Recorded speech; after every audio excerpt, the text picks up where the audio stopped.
ఆయన కూడా ఇప్పుడు మామూలుగా సంక్రాంతి సంబరాలను పోతే ఎవడు కూడా రాజకీయాలు మాట్లాడరు.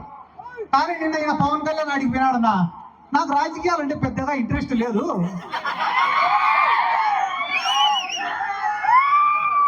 నేను ఫ్లాప్ సినిమాలు తీసినా కూడా నాకు డబ్బులు వస్తాయని రావాలి. ఈడ 2 పాయింట్లు, ఆయన తీసేదే ఫ్లాప్ సినిమాలు. ఫ్లాప్ సినిమాలు తీసినా నాకు డబ్బులు వస్తాయి, నీకు డబ్బులు వస్తాయి, బానే ఉంది. మళ్ళీ ప్రొడ్యూసర్ల పరిస్థితి ఏంది, డిస్ట్రిబ్యూటర్ల పరిస్థితి ఏంది, నీ కోసం గుడ్డలు దించుకునే నీ అభిమానుల పరిస్థితి ఏంది? అవన్నీ నాకు అనవసరము, నాకు మాత్రం లెక్క వస్తుందంట.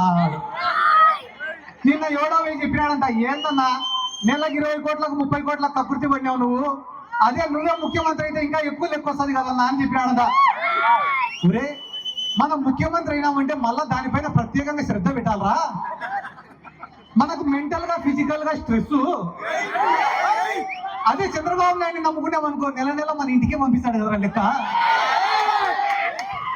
వీళ్ళందరి గురించి నేను ఎందుకు చెప్తానా అంటే, వీళ్ళు కూడా జగన్ సార్ గురించి మాట్లాడే మొగలైనా.